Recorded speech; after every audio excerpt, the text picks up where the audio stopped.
Hey YouTube, this is Steve from Average Shows Fantasy Football, and we've got your Week 8 start and sit video for the tight end position. Again, there are two teams on a bye. You've got the Kansas City Chiefs, and of course you got the Los Angeles Chargers. So obviously you're losing a good tight end in Travis Kelce, so hopefully you guys have a backup plan to obviously put in there and fill in for him.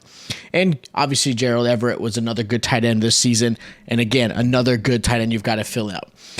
Now, these are your obvious tight ends you should be playing this week. Andrews was the only one that I was a little bit concerned. Some of his injury is something that I'm concerned with, but if he's starting, you're playing him just because of what he can bring to the table. I also have Muth and Goddard. I think those guys are obvious starts. And I even have Higbee against the 49ers, who first time in this season, he had 17 points against them earlier this season. So I like Higbee as an obvious start this week. Okay, so those are my obvious starts for the tight end position. Now, the first tight end I believe is going to be a good start this week is going to be Irv Smith against the Cardinals.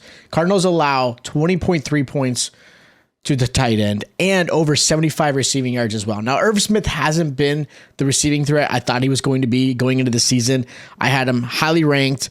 I have him as a great dynasty tight end. I thought his ability was going to be phenomenal in this passing offense, but this passing offense hasn't really become what I thought it was going to be when O'Connell, this whole idea of what Kirk Cousins was going to be able to do in this new offensive scheme has not really shown up. But Irv Smith has seen at least 4 receptions in each of the last 2 games before the bye.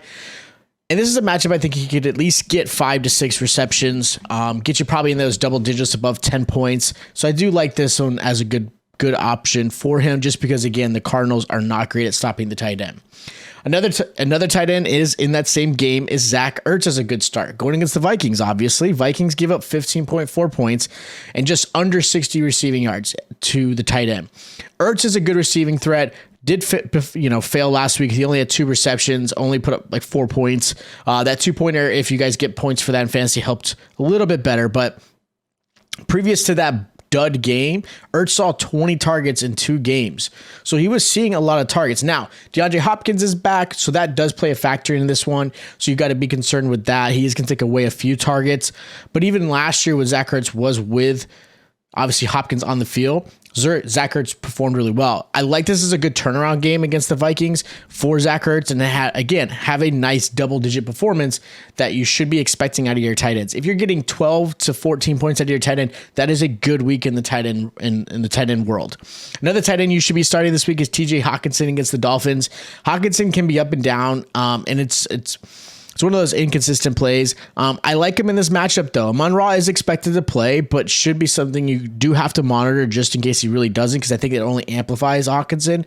But even if Amon-Ra does play, Hockenson still has a good matchup against the Dolphins, who are allowing 14.9 points and also allowing over 50 receiving yards. So this is a really good one for him. I do expect this to kind of be a little bit more of a shootout. And again, Hawkinson's going to get those receptions. Chark is on IR. Hopefully Amon-Ra does play, but I do like him this week. Now, as far as my first tight end I'm sitting, there's going to be some big names in this one. I've got George Kittle as a good sit against the Rams. Kittle only had 4 fantasy points in fantasy the last outing against the Rams earlier this season. Now, mind you, that was his second game back from injury, but he still had a really rough game. I do believe it will be a little bit better in this game than the first one in this season with the addition of McCaffrey. But also with the addition of McCaffrey, I believe that's going to impact Kittle in a couple ways. I think he's going to end up blocking a little bit more to help McCaffrey in the run game. And I do see him seeing less targets. I think he's going to lose maybe a target or 2 to McCaffrey, just because I do believe they're going to obviously expect a lot out of him. And the Rams are the best at stopping the tight end. They're holding them to 4.3 points and only 20 receiving yards. And they have not allowed a touchdown to a tight end at all this season. So I do have this as a tough matchup for him. Another one is going to be a big name in Darren Waller versus the Saints. Now, Darren Waller has been out since week 5. He's still dealing with his questionable hamstring. And this is a big if. He is playing. He is expected to lean that way. It looks like he's starting. I'm not starting because I think he could re-aggravate his hamstring. But on top of that, I believe there might be a pitch count with him, or just limiting his role a little bit. Not including the fact that the Saints also are really good at stopping the tight end. They hold them to 6.6 points in fantasy, only 30 receiving yards. And again, just like the Rams, they have not allowed a touchdown to the tight end as well. So again, Waller, even though he's a big name, Kittle, they're a big name. This season, they have not performed very well, at least not consistently enough. And again, really tough matchups. Now, the last tight end I'm going to have as a good sit this week is going to be Dalton Schultz versus the Bears. Schultz may see some targets his way, but his knee injury is a concern and can be pulled early, or the Cowboys may use multiple tight ends. I do see the running game being a big factor still, even though Zeke is most likely out this week. So Pollard's season is obviously up in this one. But the Bears actually do a good job against tight ends, only holding them to 7.4 points and 30 yards. And on top of that, you got Raekwon Smith just like absolutely beasting out the linebacker position. Covering Dalton is going to be a pretty tough matchup for Dalton. Now, as far as sleepers, I didn't really put anybody. I could put Hayden Hurst with obviously Chase being on IR, and that's one you could possibly play. I'm not really in love with the tight ends that are available this week. It's really tough. I wish Bellinger didn't get hurt. I think Bellinger had a great matchup coming in this week, and I was really high on him, and obviously he did get hurt. But there's not a lot of tight ends I'm really putting in the sleeper role here, so I don't really have anybody I'm going to be like, oh, you should absolutely. I'm looking at these matchups and it's really tough. I think if you can get 8 to 10 points in your tight end, I think that's going to be the biggest play for you.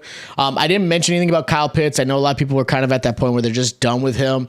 Again, another big tight end name, but I don't trust his matchup this week. I don't trust the performance of Mariota, that passing offense. He's another one I'm definitely not playing, but again, that's where I'm at there. So those are my week 8 start sits for the tight end position. If you guys do have questions of who you should be starting or sitting, of course, hit us up in the comments down below. That's what we're here to help you guys out with those questions. Of course, if you guys did enjoy the content and you guys are new, make sure you hit the subscribe button and that notification bell is on. That way you guys are notified every time I drop a video just like this. And of course, hit the like button is greatly appreciated. If you guys haven't already, and this is the first video you saw this week, make sure you check out our running back, wide receiver, and quarterback starting sits the way you guys are prepared for this week. There is a 9:30 a.m. Eastern game, London game, so make sure you guys are prepared. Again, you Western folks are going to be dealing with that super early in the morning, so make sure your lineups are ready for that. If you guys have any other questions, hit us in the comments, and I'll check you guys out next time.